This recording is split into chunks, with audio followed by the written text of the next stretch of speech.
So what do you call yourself? Welcome to the LaTangela Show. Hey. Hey, what can I do for you this fine day? This is your destiny. Hot, hot, hot. Right now. Welcome to the LaTangela Show.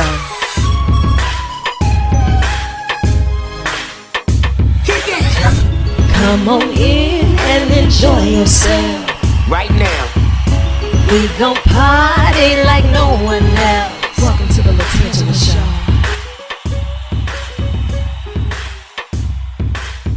Good morning, sunshine. How are you? Oh, what an amazing intro. Hello, how are you? I am excellent, even better now that I have you in the hot seat and on the tan line, because rumor has it, you're going to take us on this field trip. And I used to call myself the queen of field trips until I realized that you out here leaving no stone unturned. You got, I can't even fathom the thought. But we're here, and Wednesday, it's going up another notch. Tell me all about Expedition Unknown. So, Expedition Unknown, we go all over the world investigating mysteries and legends and archaeological sites, and we take our viewers along for a front row seat. On our season premiere, we are going to be tackling a big story from World War II. And I have to say, this is like a chapter of World War II that I knew very little about, and maybe a lot of other people didn't know about. It's something called Hellships, and these were Japanese prison ships in World War II that transported American POWs, American soldiers, captured soldiers, and Allied POWs all over the Pacific. These were like prison ships. And many of these ships sank in World War II and have never been found. And so we're working both with the US government, who are trying to get remains of US servicemen out of the wreckage of one of these ships in the Philippines. Mm-hmm. And we're also working with an extraordinary group trying to find one of these hell ships, a ship known as the Hofuku Maru, that went down with 1,000 Allied POWs aboard. And so this is like really emotional history. It's difficult history, but it's also incredibly exciting to go and look for these wrecks that nobody has seen in 80 years. And so a really important story, and I'm thrilled to be a part of it for our season premiere. Yeah, I mean, if that's how you kick off the season, rumor has it we're going back for more Emmys, right? And Discovery Channel. That would be nice. Yeah, that would be very nice. I'd be happy to, from your lips to God's ears, sure. That part, we're just going to put it in the atmosphere. Like, whenever you're coming up with these adventures and seeing what's going to make your radar, these are things that people typically wouldn't even think about.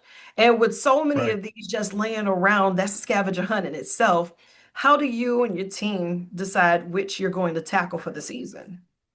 So, look, we want to go places where people are doing real work, right? So for these hell ships, we partnered with these organizations that are out there trying to find these ships.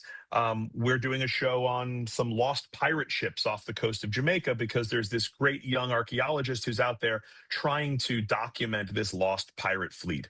So that's like the number one thing for us is like, we want our show to be active and visual. We want to be there for moments of discovery. So in order to do that, we have to go to places where people are exploring and digging already. And so that's like the number one thing. And then right underneath that, it's got to be a really interesting story, right? It's got to be something that you are going to think is exciting or thrilling or important or cool. And so usually that's, a pretty easy bar. It's like, are you interested or not, right? Pirate treasure, I'm interested. Secret tunnels, lost civilizations, I'm interested, right? So that's kind of how we choose those stories. And it's all over the world. Do you ever find the stories or even get to these sites and have second thoughts?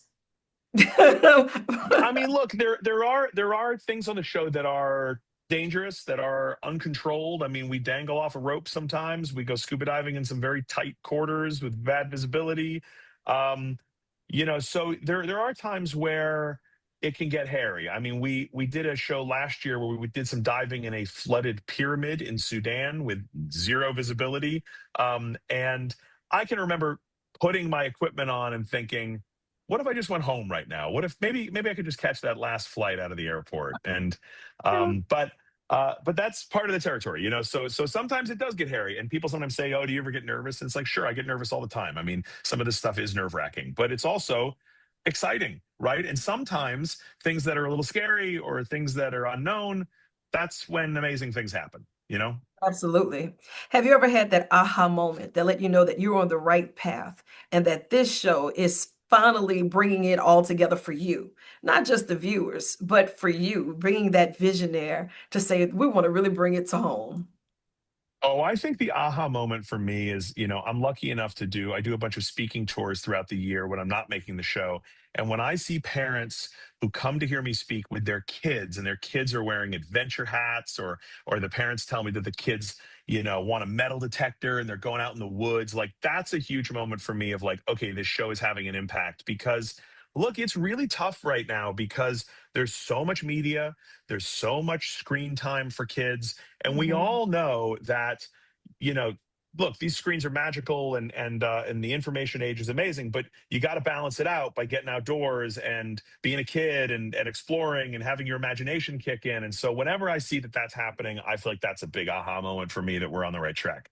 I love it. And I like to call this edutainment because while you're out there risking Yeah. it all and educating us through entertainment, it makes so much more sense and you're paying it forward. So the level of dedication and sacrifice of you and your team, I know this Wednesday, the 24th, 8 p.m. Central Standard Time, I'm getting some good snacks. And I'm going to turn There we my go. phone on Do Not Disturb. It's just me and Josh Gates trying to figure it out real quick. Like, wait, we're here now. There is no turning back or turning this channel.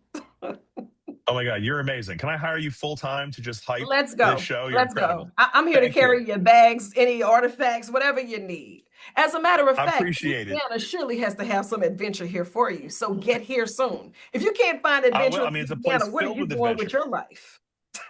Exactly. All right, I'll be right over. Absolutely. Listen, Expedition Unknown, gearing up for another amazing season. June 24th, it's the kickoff of the next season. And I want you to think of this as an extension of your office. So whenever you have things going on, you feel free to jump in the hot seat and on the tan line and let's get it done. I love it. Thank you so much. I really appreciate the time. Anytime. I know you have more work to do. So I'm going to let you chase the sun or let the sun chase you. But either way, get after it. I love you, and there's absolutely nothing you can do about it. Oh, you're amazing. Thank you so much. Awesome talking to you.